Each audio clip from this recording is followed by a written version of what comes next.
오늘 우리가 함께 읽을 성경 말씀은 로마서 5장 17절입니다.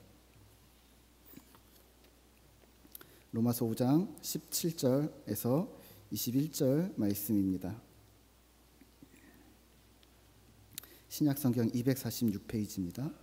로마서 5장 17절에서 21절 말씀입니다. 한 절씩 교독하도록 하겠습니다. 한 사람의 범죄로 말미암아 사망이 그 한 사람을 통하여 왕노릇하였은즉 더욱 은혜와 의의 선물을 넘치게 받는 자들은 한 분 예수 그리스도를 통하여 생명 안에서 왕노릇하리로다.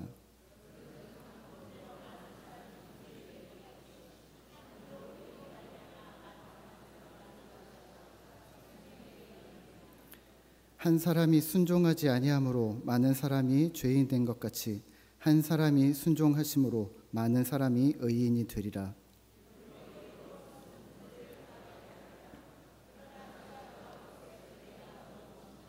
함께 읽겠습니다. 이는 죄가 사망 안에서 왕노릇한 것 같이 은혜도 또한 의로 말미암아 왕노릇하여 우리 주 예수 그리스도로 말미암아 영생에 이르게 하려 함이니라. 아멘. 수요예배에 나오신 성도님들을 환영하고 축복합니다. 오늘도 하나님께서 우리에게 은혜 내려주실 줄 믿습니다. 오늘 우리가 함께 읽은 본문 로마서는 바울 사도가 로마 교회에 보낸 편지입니다. 사실 로마 교회는 사도 바울이 복음을 전하고 세운 교회는 아닙니다. 오히려 역사가 긴 적어도 20년 이상 30년 가까이 되는 전통 교회였습니다. 로마 교회 초기에는 유대인들이 대다수를 이루다가 시간이 지나면서 유대인들이 로마의 박해로 쫓겨났고 이방인들이 주류를 이루게 된 물리적으로 억지로 세대가 교체된 교회, 하지만 여전히 유대인의 영향력이 강했던 교회였습니다. 이런 교회에 문제가 있었습니다. 우선은 이방인이 다수였습니다. 성경을 잘 알지 못하는 이방인들이 예수를 믿고 복음으로 들어왔는데 방탕한 생활을 유지하는 겁니다. 왜냐하면 믿음으로 구원을 받으니까 조금 엉터리로 살아도 괜찮아라고 생각했던 겁니다. 그래서 지금까지 살아온 걸 바꾸지 않고 자유를 지나치게 강조하다가 그 경계가, 신자로서의 경계가 모호해진 겁니다. 그래서 사도 바울은 로마서 1장에서 죄에 대해 아주 강력하게 말합니다. 불의, 탐욕, 시기, 살인, 분쟁, 사기, 수군수군하는 것, 비방, 교만, 자랑, 부모를 거역하는 것, 우매, 배약, 그거 다 죄다. 이 같은 일을 행하는 자는 사형에 해당한다. 구원받은 신자는 삶을 돌이켜야 한다. 이렇게 이야기하고 있습니다. 한편 유대인들은 소수였습니다. 몇 명 안 됐습니다. 그런데 영향력이 아주 컸습니다. 이 소수의 강력한 유대인들이 이 새로 들어온 신세대, 새로 신앙을 갖게 된 자들을 판단하기 시작을 하는 겁니다. 이 유대인들이 그렇게 신앙생활하면 안 돼. 우리 때는, 옛날에는 그렇게 하지 않았어. 우리가 교회를 처음 세웠던 그 초기에는 그렇게 하지 않았어. 다시 옛날처럼 하자. 안 되겠다. 그러면서 교회 안에 규칙을 만들어내는 겁니다. 율법을 지켜야 구원받는다. 할례도 해야 되고, 기도도 몇 시간씩 해야 되고, 구제도 해야 되고, 봉사도 해야 되고. 그래서 바울이 2장을 썼습니다. 너희 유대인들, 너희도 생각 바꿔야 한다. 성경에 율법 지키면 구원받는다라는 말이 없다. 너희가 잘하고 있기는 한데 다 맞다고, 다 옳다고 생각하지는 말아라. 너희도 이방인들과 똑같은 죄인이다. 그러면서 3장을 씁니다. 너희 모두가, 우리 인간 모두가 죄인이다. 다 똑같아. 하나님 앞에서 모두 죄인이다. 오늘 로마 교회의 문제는 양쪽 다 신앙이 바르지 않다는 것입니다. 세워진 지 30년을 바라보는 이 로마 교회를 향해서 그냥 그런 미지근한 상태, 예배를 안 드리는 것도 아니고 그렇다고 열심히 신앙생활하는 것도 아닌 지지부진한 상황을 이제는 멈춰라. 다시 복음을 받아서 회복되고 열정을 되찾아 복음의 동역자가 되어달라라고 바울이 권면하고 요청하고 있는 것입니다. 로마 교회의 현실적인 문제들, 내부로는 이방인 신자들과 유대인 신자들 사이의 갈등, 또 외부로는 로마 제국의 핍박, 이러한 상황에서 믿음이 답이다. 믿음으로 든든히 서야 한다. 이렇게 권면하고 있는 겁니다. 그러면 믿음으로 산다라는 말은 무엇일까요? 믿음의 개념을 다시 한번 좀 정립을 하셔야 합니다. 질문 하나 할까요? 여러분들은 저를 믿으십니까? 안 믿으십니까? 네. 사람 간에는 믿는다라고도 표현을 하지만 신뢰한다고도 표현을 하죠. 네. 뭐 믿음직하다라는 표현도 쓰고요. 네. 제가 믿음직스럽습니까? 언제 보셨다고 또 믿음직스럽습니까? 얼마나 보셨다고? 사람은 한 1년 지켜봐야 되는 거 아닙니까? 네. 네. 그러면 믿어주신다고 하니까 여기 성가들 얼마까지 빌려주실 수 있습니까? 네. 10,000원 빌려주실 수 있으세요? 목사님 10,000원 정도야 제가 빌려드릴 수 있죠. 그럼 50,000원 가능합니까? 50,000원도 뭐 목사님이신데 그럼 100,000원. 10,000원부터 이제 조금 마음이 빌려 그냥 네. 그러면 100,000원, 500,000원, 1,000,000원 그 이상은 묻지 않겠습니다. 서로 상처받지 않게. 목사님 저는 돈은 없는데 그러면 제가 질문 하나 더 드릴게요. 저에게 시간을 좀 내주실 수 있습니까? 내일 사무실 정리해야 되는데 1시간 정도 내일 교회 오셔서 좀 도와. 1시간 정도야. 그럼 내일 오후에 신방 갈 건데 좀 반나절 정도. 반나절 정도는 그러면 제가 한 이틀 정도 외지에 집회를 나가야 될 것 같은데 이틀 정도 같이 가셔서 스텝으로 좀 섬겨주실 수 있겠습니까? 이틀은 이제 고민스러워지는 거예요. 네. 일주일은요? 한 달은요? 평생은 어렵겠죠, 그렇죠? 네. 목사님, 저도 삶이 있습니다. 네. 제 삶은 어쩌라는 겁니까? 또 제 물질이 있는데 제 물질들을 또 어떻게 그렇게 마구 누구를 퍼주고 수는 없습니다. 제가 막 억만장자도 아니고. 우리가 이렇게 하나님께 항변하고 있는 겁니다. 하나님, 요 정도는 되는데 내가 정한 그 선을 넘으면 그건 좀 곤란합니다. 하나님, 아무리 하나님이라도 그건 좀 곤란합니다. 나는 너를 믿어. 그러면서 그 사람과 교제하지 않는 게 믿는다고 말할 수 있는 걸까요? 마찬가지로 하나님을 믿습니다라고 이야기하지만 그러면서 교회에서 하는 일, 행사하는 둘째치고 하나님께서 기뻐하시는 일들에 관심이 없습니다. 성경 공부, 수요 기도회, 금요 기도회, 다음 주에 부흥회가 있어요. 다들 오실 거죠, 그렇죠? 네. 대답을 안 하시네요. 네, 다음 주에 부흥회가 있습니다. 목사님 제가 생업에 바빠서. 그러면 뭐 교회 오는 거 둘째치고 그러면 개인 말씀 생활, 기도 생활 개인적으로도 안 합니다. 이걸 믿음이라고 부를 수 있겠냐라는 겁니다. 목사님 로마서 10장 10절에 사람이 마음으로 믿어 의에 이르고 입으로 시인하여 구원에 이르느니라 라고 하지 않습니까? 입으로만 반복해서 믿습니다 그러면 구원받는다는 말일까요? 아니요, 절대로 그렇지 않습니다. 로마서에서 바울이 말하고 있는 대상은 신자입니다. 신자가 말과 행동이 다를 수 있다는 것을 여기 로마서에서는 염두에 두고 있지 않습니다. 어떻게 신자가 말과 행동이 달라? 말한 대로 행동하는 사람들, 자신의 말에 책임지는 사람들이 신자라는 겁니다. 오늘날의 그리스도인들은요, 말과 행동이 다르죠. 오늘날의 세태는 자신의 말에 책임지지 않습니다. 세상은 자신의 말에 책임지지 않습니다. 정치인들은 지키지도 못할 공약들을 내겁니다. 세상 사람들은 겉과 속이 달라야 돈을 잘 벌 수 있다고 말을 합니다. 기분 나빠도 내색하지 말고, 불의를 봐도 못 본 척하고, 정직하게 하면 손해보는 거고, 이런 세상을 살아가는 우리 신자들이 똑같이 행동을 하는 겁니다. 더 큰 문제는 하나님 앞에서 말과 행동이 따로 움직인다는 겁니다. 말로는 믿습니다라고 말합니다. 마음도 믿는다라고 말합니다. 하지만 몸은 따르지 않습니다. 겉과 속이 다른 게 전혀 가책이 되지 않는 겁니다. 로마서 4장에서 말하는 칭의가, 우리 신자들을 의롭다고 불러주시겠다고 얘기하시는 그 칭의가 가능했던 이유는 믿음이 말과 행동이 다르다고 보지 않았기 때문입니다. 그래서 칭의를 설명하면서 로마서 4장에서 자신의 말에, 마음의 결정에 책임을 지는 사람들을 묘사하고 있습니다. 너희를 의롭다고 여겨주겠다. 그러면서 4장 3절에서 이렇게 얘기합니다.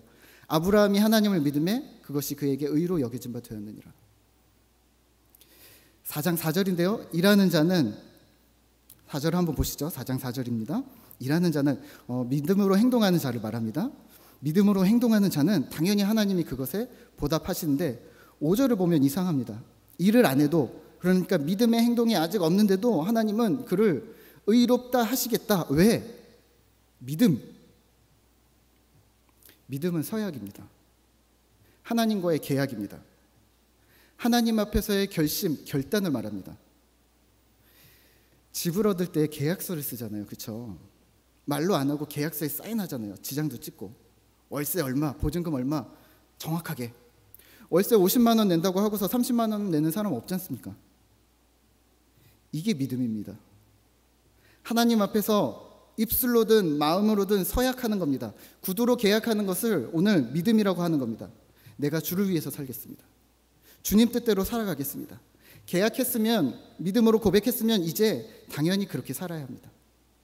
그렇게 안 하면 계약 위반입니다. 불법입니다. 그래서 로마서에서 이렇게 얘기합니다. 불법을 행하는 자들아.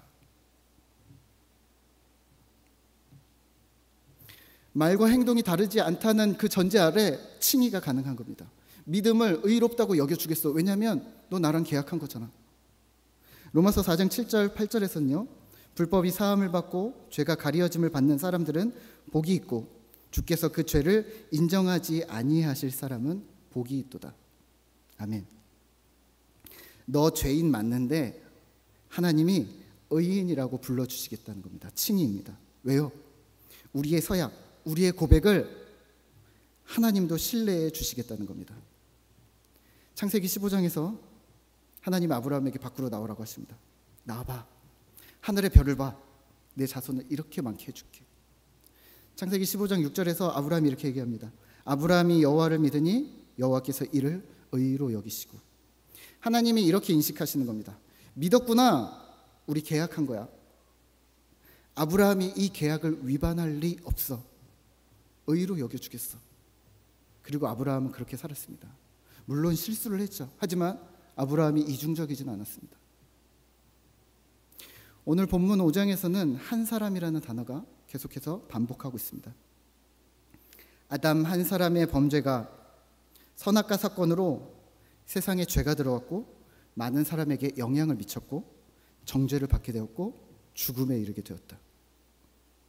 또 한 사람 예수 그리스도가 하나님께 순종함 십자가로 인해서 많은 사람에게 영향을 미쳤고 의롭다 하심을 얻게 되었고 생명, 영생에 이르게 되었다.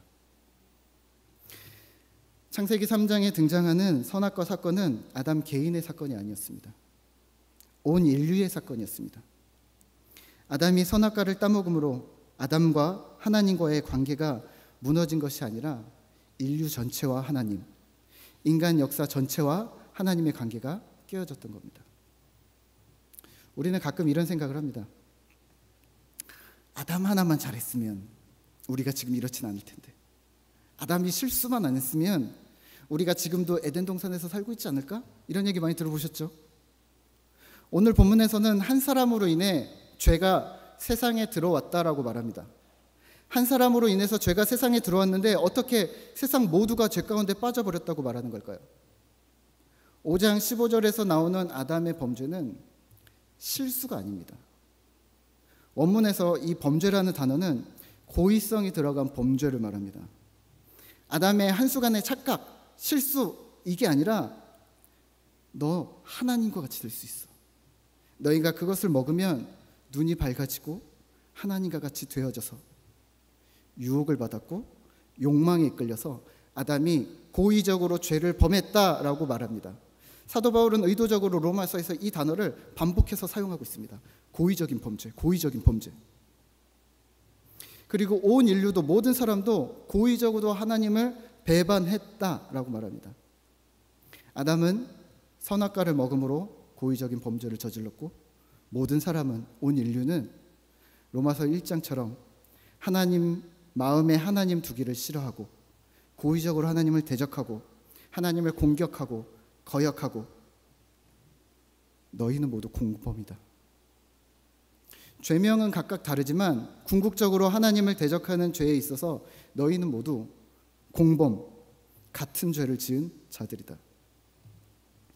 이것을 신학적인 용어로 죄의 전가라고 말합니다. 그런데 이 죄의 전가에는 법정적 용어라는 단서가 붙습니다. 한 20년 전인가요? 한 20년 전인 것 같아요. 기독교에서, 우리 교계에서 선풍적인 유행을 끌던 책이 있습니다. 어떤 책이냐면 가게에 흐르는 저주를 끊어야 산다, 이런 책이 있습니다. 끊어라. 법정적 용어와 구약에서 쓰이던 개별적 죄의 전가 개념과 혼돈한 문구입니다. 개별적인 전가는 이렇습니다. 구약 시대에 내가 죄를 지었습니다. 양이나 소, 비둘기를 가지고 제사장 앞에 나옵니다. 그리고 그 머리에 손을 얹습니다. 그리고 기도합니다. 하나님, 내 죄가 이 양에게 전가되었습니다. 전달되었습니다. 그래서 이 양의 피를 받아주시고 생명을 받으시고 내 죄를 용서해 주십시오. 그리고 양을 죽입니다. 이 개별적 죄의 전가 개념을 인류의 전가로 생각하는데 원죄를 오해한 것입니다. 저주는 흐르는 게 아닙니다. 아담이 그때 받은 저주가 지금까지 흘러서 우리의 조상들, 할아버지, 할머니, 나에게로 들어오는데 이걸 십자가로 막아야 된다? 안 그러면 저주가 계속해서 흘러서 내 자녀들에게, 내 후손들에게 막 흘러내려간다? 불교입니다. 무속신앙입니다.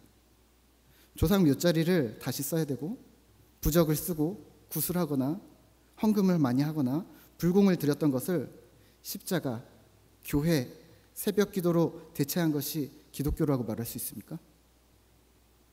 기독교는 그런 전가 개념을 쓰지 않습니다. 그런 물리적 전가 개념을 쓰지 않습니다. 우리 핏줄에 저주가 흐르고 있고 이 저주를 끊어야 산다, 그게 아니라 이미 온 인류가 가담한 범죄에 율법은 이미 저주, 사형을 구형했고 온 인류는 그 심판대 아래 위치해 있다. 그 상태다. 과거와 현재와 앞으로 태어날 우리의 자녀들까지도 이미 우리는 죄인이다. 죄가 흘러가는 게 아니라 이미 죄인이라고 선포하고 있는 겁니다. 이게 법정적 전가 개념입니다. 아담은 피의자입니다. 우리는 공범입니다. 그리고 지금 여기는 심판 법원입니다. 율법은 검사입니다. 사형을 구형했습니다. 예수님은 변호사입니다. 하나님이 심판관이십니다. 소송 중 심판 상태, 법정적 개념, 법원에서 쓰이는 개념으로 생각하셔야 합니다. 출애굽기에 보면 시내산에서 모세가 하나님의 계명을 받을 때 하나님이 약속합니다. 인자를 천대까지 베풀며 악과 과실을 용서하리라. 그러나 벌을 면제하지는 아니하고 아버지의 악행을 자손 3, 4대까지 보응하리라. 하나님이 이렇게 약속하십니다. 인자와 긍휼은 천대까지 영원토록 베풀 거야. 징벌은 아버지의 악행을 3, 4대까지 벌할 거야 라고 선언하십니다. 내가 범죄하면 3, 4대를 벌한다라고 선언하신 겁니다. 내가 3, 4대니까요. 나, 아들, 손자까지, 4대면 증손자까지. 근데 실제로 열왕기 그리고 역대기서를 보시면 아버지의 죄 심판을 아들에게 내리지 않습니다. 아버지가 범죄했더라도 아들이 하나님 앞에 회개하고 말씀대로 살면 하나님이 함께 하셨습니다. 저주는 흐르는 게 아닙니다. 우리나라도 아버지가 사기꾼이라고 아들도 사기죄가 있다라고 선언하지 않습니다. 범죄가 흐르는 게 아닙니다. 범죄는 가담하는 겁니다. 그러면요, 법정적 용어로 쓰이는 전가는 공범을 말하는 겁니다. 같은 죄를 지은 너희, 아담도 하나님 앞에 반역했지만 너도 하나님 앞에 반역했잖아. 너도 가담했잖아. 공범이야. 이걸 성경에서는 죄인이라고 부릅니다.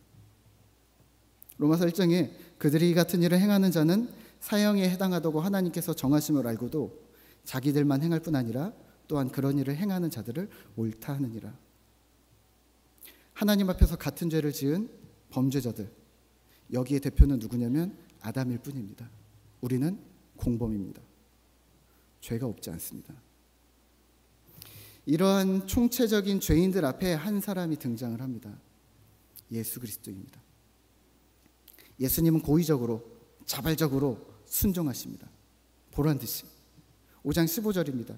5장 15절 우리 함께 같이 읽을까요? 그러나 이 은사는 그 범죄와 같지 아니하니 곧 한 사람의 범죄를 인하여 많은 사람이 죽었은즉 더욱 하나님의 은혜와 또한 한 사람 예수 그리스도의 은혜로 말미암은 선물은 많은 사람에게 넘쳤느니라. 아멘. 여기서 은사와 선물은 구원이라고 읽으시면 됩니다.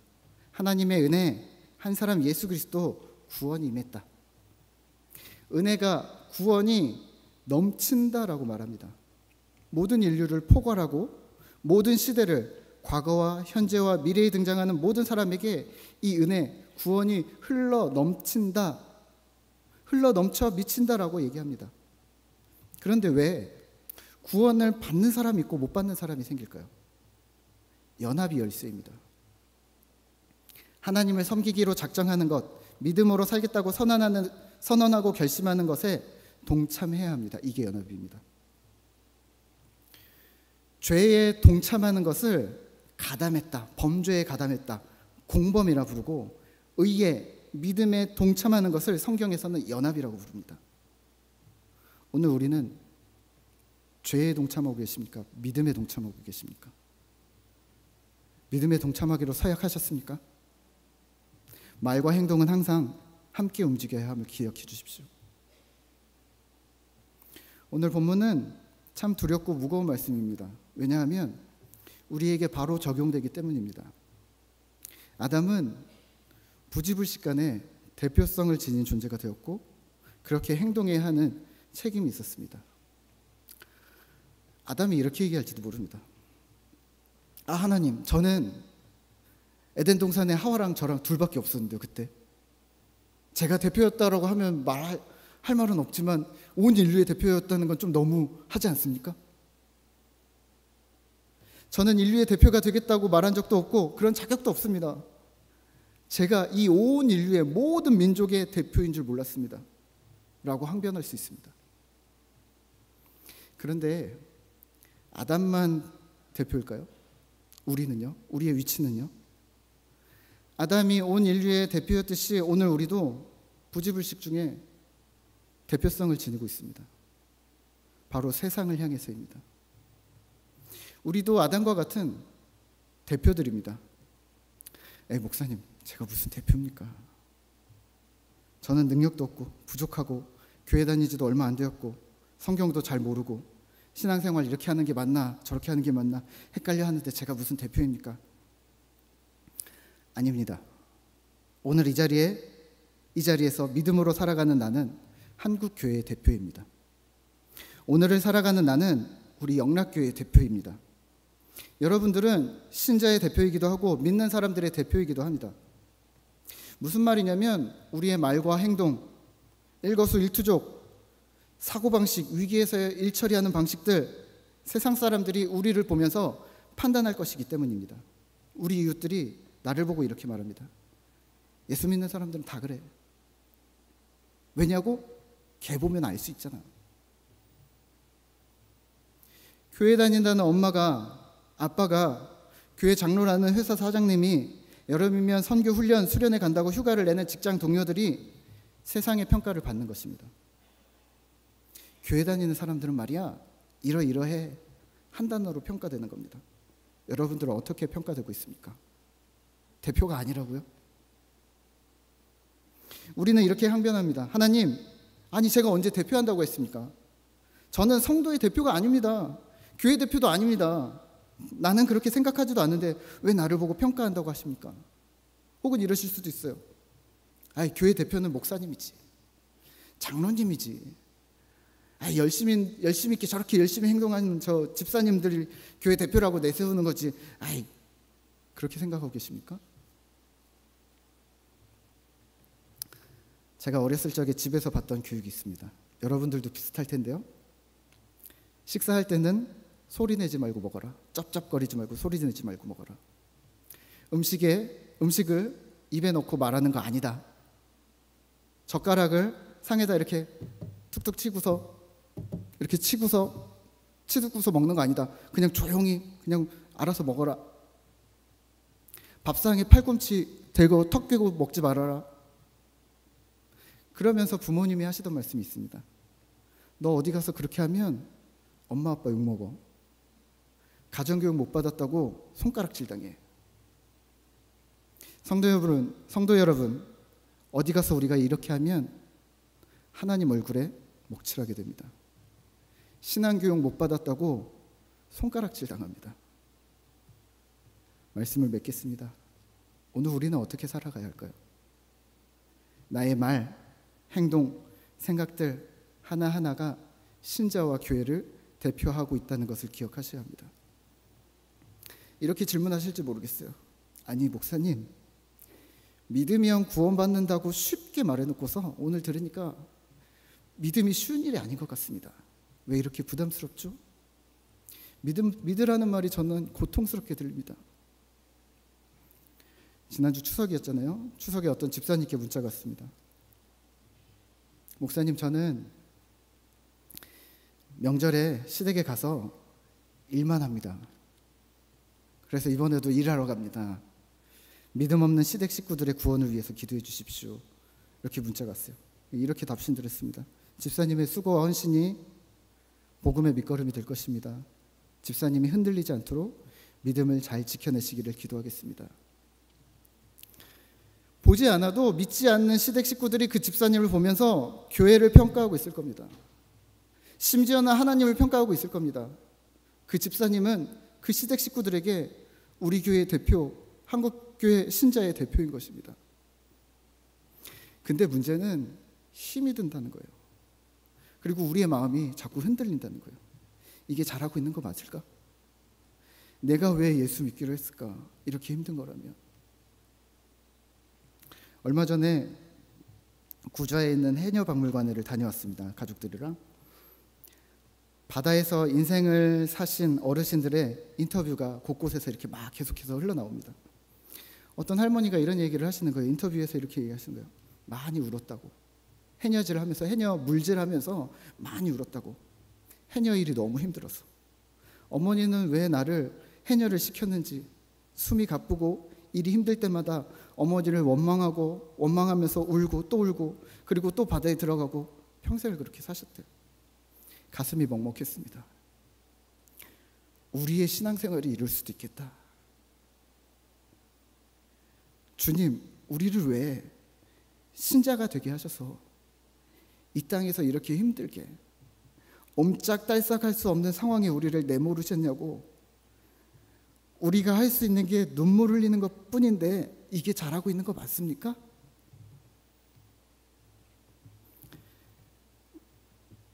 유대인들이 사용하던 미드라시에 이런 내용이 있습니다.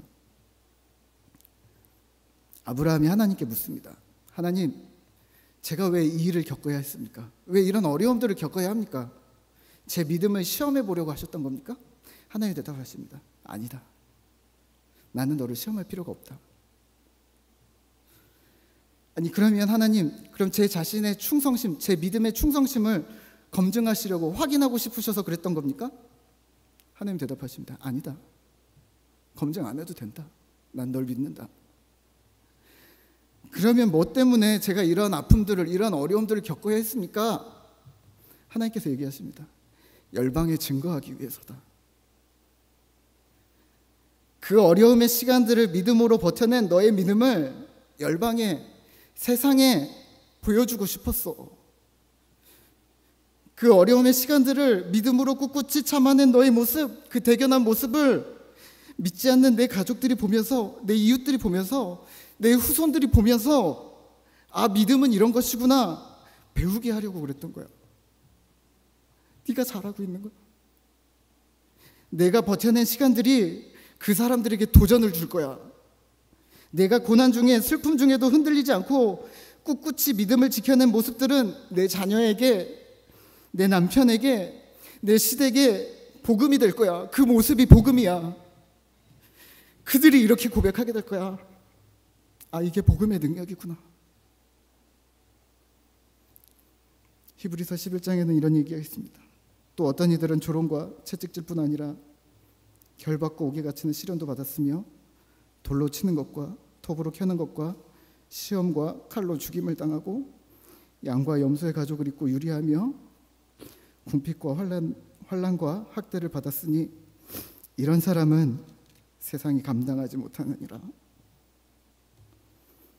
이 시대의 수많은 사람들을 대표로 부르신 하나님 앞에 믿음으로 대표자의 사명을 감당해는 감당해내는 제주영락교회 성도님들이 되시기를 기도합니다. 우리 함께 말씀을 생각하면서 기도하실 텐데요.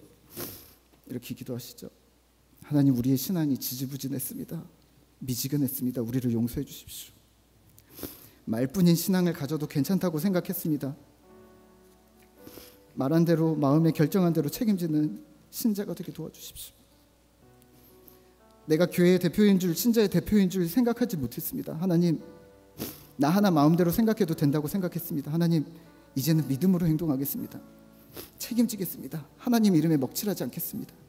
신자로 살아가게 주님 도와주십시오. 하나님, 우리는 이 사명을 감당하는 것이 힘듭니다. 힘을 주시고 용기를 주시고 함께해 주시고 격려해 주셔서 우리가 잘 감당할 수 있도록 주님 도와주십시오. 더불어서 기도해 주시기는 다음 주에는 부흥사경회가 있습니다. 강사로 오시는 유영무 목사님을 기억해 주시고 말씀의 권능을 더해 주셔서 주의 말씀을 온전히 선포해 도와주십시오. 온 교회가 기대하는 마음으로 주님 앞에 나와 주의 말씀을 듣게 도와주십시오. 우리 한국교회를 일으켜주시고 주님 부어주시는 성령의 은혜와 기회가 우리 영락교회 가운데 있게 도와주십시오. 우리 함께 같이 기도하도록 하겠습니다. 기도하겠습니다.